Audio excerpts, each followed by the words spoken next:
Salam semangat untuk Bapak Ibu guru hebat. Jumpa lagi dengan channel saya, Mas Suparyadi. Pada tugas kali ini, saya akan memaparkan koneksi antar materi modul 2.1 tentang pembelajaran untuk memenuhi kebutuhan murid dengan modul-modul sebelumnya. Namun sebelumnya, saya akan merefleksi tentang pembelajaran berdiferensiasi dan bagaimana cara untuk melaksanakannya. Mari kita mulai. Apa itu pembelajaran berdiferensiasi? Ya, itu pertanyaannya. Pembelajaran berdiferensiasi adalah serangkaian keputusan masuk akal, common sense, yang dibuat oleh guru yang berorientasi kepada kebutuhan murid. Pembelajaran yang berorientasi pada murid, itu poinnya. Pertanyaan ikutannya adalah, mengapa harus berorientasi pada murid? Harus berorientasi pada murid. Karena setiap siswa memiliki karakteristik, kebutuhan, dan potensi yang berbeda. Dengan menerapkan pendekatan ini, guru dapat menciptakan lingkungan belajar yang inklusif, di mana setiap siswa memiliki kesempatan yang setara untuk berhasil. Melalui pembelajaran berdiferensiasi, guru dapat menyesuaikan materi, metode pengajaran, dan penilaian dengan kebutuhan individu, sehingga siswa yang memiliki tingkat kemampuan yang beragam dapat tumbuh dan berkembang sesuai dengan potensi mereka. Lalu, bagaimana cara untuk dapat melakukan pembelajaran berdiferensiasi di kelas? Ada beberapa hal penting yang harus dilakukan guru untuk dapat melaksanakan pembelajaran berdiferensiasi, yaitu: pertama, memahami tujuan pembelajaran dengan jelas. Hal ini diperlukan agar pembelajaran dapat terarah sesuai dengan apa yang harus dan akan dicapai. Kedua, menyusun rencana pembelajaran yang mendukung dan sesuai kebutuhan murid, bahwa bagaimana ia akan menyesuaikan rencana pembelajaran untuk memenuhi kebutuhan belajar murid tersebut. Misalnya, apakah ia perlu menggunakan sumber yang berbeda, cara yang berbeda, dan penugasan serta penilaian yang berbeda. Ketiga, mampu menciptakan lingkungan belajar yang mengundang murid untuk belajar. Guru juga harus bekerja keras untuk mencapai tujuan belajar yang tinggi. Kemudian juga memastikan setiap murid di kelasnya tahu bahwa akan selalu ada dukungan untuk mereka di sepanjang proses belajar mereka. Keempat, mampu melakukan manajemen kelas yang efektif.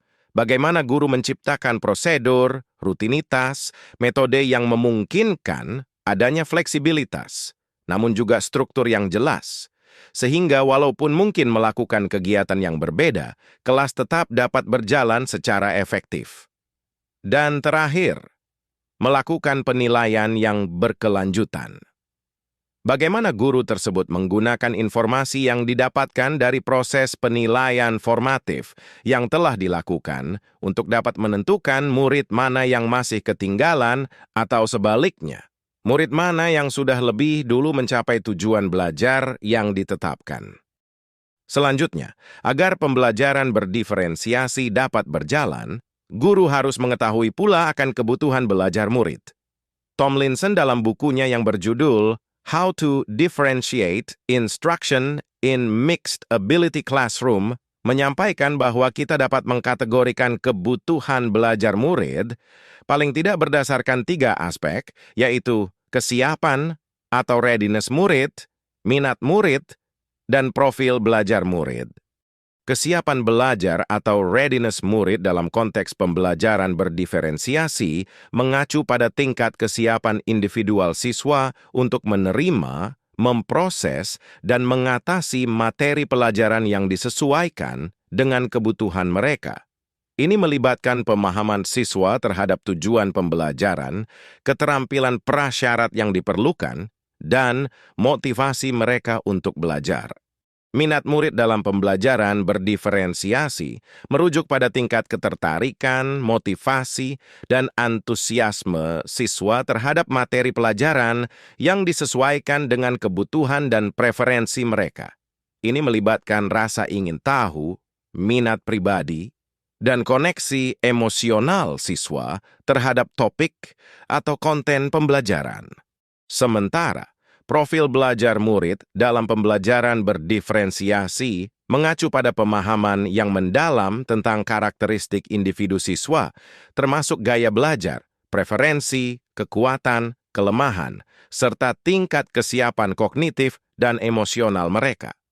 Ini memungkinkan guru untuk merinci cara setiap siswa belajar dan berinteraksi dengan materi pelajaran serta lingkungan belajar. Selanjutnya, bagaimana cara mengidentifikasi atau memetakan kebutuhan belajar murid?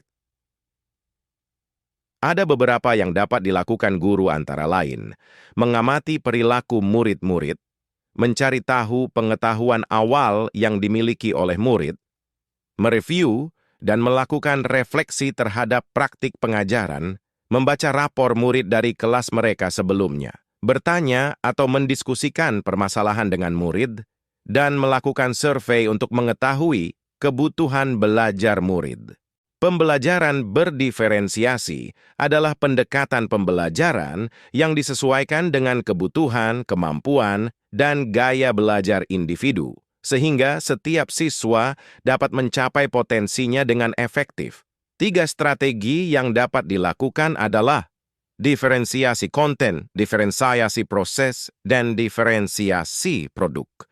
Strategi pertama, yaitu diferensiasi konten, maksudnya, pertama, dalam pembelajaran berdiferensiasi merujuk pada apa yang akan diajarkan guru kepada murid-muridnya. Kedua, dapat dibedakan sebagai tanggapan terhadap kesiapan, minat, dan profil belajar murid. Ketiga, guru menyediakan berbagai tingkat kesulitan atau variasi dalam materi pembelajaran, sehingga siswa dengan tingkat keterampilan yang beragam dapat belajar dengan cara yang paling cocok untuk mereka.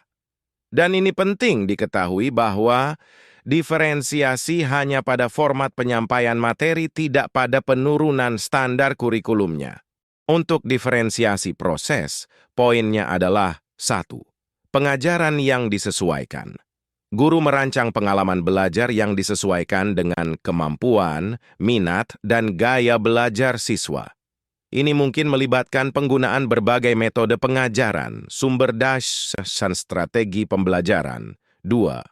Menggunakan sumber daya tambahan seperti bahan bacaan tambahan, video, perangkat lunak pendidikan, atau alat-alat lain yang sesuai dengan kebutuhan dan minat siswa. 3. Memberikan tugas yang dirancang khusus untuk menciptakan tantangan yang sesuai dengan kemampuan siswa, sehingga mereka merasa termotivasi untuk belajar. Strategi terakhir adalah diferensiasi produk. Diferensiasi produk mengacu pada cara guru mengevaluasi pemahaman siswa dan memberikan kesempatan kepada siswa untuk mengekspresikan pemahaman mereka dengan berbagai cara yang sesuai dengan kemampuan dan minat mereka. Memberi siswa berbagai pilihan dalam merancang dan menyajikan proyek yang mencerminkan pemahaman mereka. Siswa dapat memilih topik atau metode penelitian yang sesuai dengan minat mereka. Tujuan pembelajaran sama tetapi tugas, karya, dan penilaian yang berbeda. Setelah kita memahami tentang pembelajaran berdiferensiasi dan bagaimana untuk dapat melaksanakannya, selanjutnya saya akan menyampaikan keterkaitan modul 2.1 ini dengan modul-modul sebelumnya. Bagaimana pembelajaran berdiferensiasi dikaitkan dengan filosofi pendidikan Ki Hajar Dewantara, dikaitkan dengan nilai dan peran guru penggerak, dikaitkan dengan visi guru penggerak, dan terakhir dikaitkan dengan budaya positif. Pertama, kaitan antara pembelajaran berdiferensiasi dengan filosofi pendidikan Ki Hajar Dewantara. Pembelajaran berdiferensiasi adalah salah satu cara mewujudkan pembelajaran yang berpusat pada murid sebagaimana filosofi pendidikan Ki Hajar Dewantara. Ki Hajar Dewantara juga menjelaskan bahwa tujuan pendidikan adalah menuntun segala kodrat yang ada pada anak-anak dan pembelajaran berdiferensiasi dilakukan sebagai bentuk pendekatan pembelajaran yang memperhatikan kodrat itu, yaitu aspek kesiapan, minat, dan profil belajar murid. Pembelajaran berdiferensiasi jika dikaitkan dengan nilai dan peran guru penggerak, maka dapat dipahami bahwa Salah satu nilai yang harus dimiliki oleh seorang guru penggerak adalah berpusat pada murid dengan perannya sebagai pemimpin pembelajaran itu semua terjawantahkan langsung dalam pembelajaran berdiferensiasi. Di mana dalam pembelajaran berdiferensiasi, seorang guru berupaya membawakan pembelajarannya sesuai tingkat kesiapan, minat, dan profil belajar murid yang berarti berpusat pada murid. Di samping itu, untuk dapat melakukan pembelajaran yang berdiferensiasi, diperlukan kepemimpinan dalam pembelajaran agar dalam pelaksanaannya tidak semrawut dan tanpa arah tujuan. Berikutnya, kaitan pembelajaran berdiferensiasi dengan visi guru penggerak. Visi dari seorang guru penggerak adalah menjadi pemimpin dalam perubahan positif di sekolah. Perubahan itu dituangkan dalam beberapa prakarsa perubahan dan pembelajaran berdiferensiasi dapat dijadikan sebagai salah satu prakarsa itu.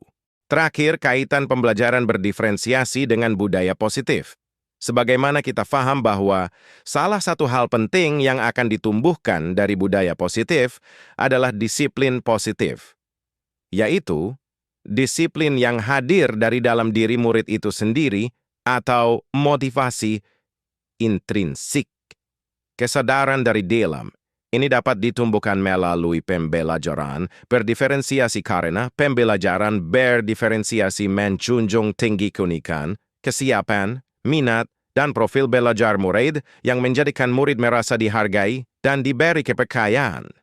Demikian refleksi saya tentang pembelajaran berdiferensiasi, juga kaitannya dengan modul-modul sebelumnya. Quotes terakhir dari saya. Seperti bunga yang berbeda membutuhkan cahaya dan air yang berbeda, begitu juga siswa kita. Pembelajaran berdiferensiasi adalah kunci untuk memberikan setiap siswa kesempatan untuk berkembang sesuai potensi unik mereka. Akhirnya saya ucapkan terima kasih dan semoga bermanfaat. Kita guru yang tergerak, bergerak, dan menggerakkan.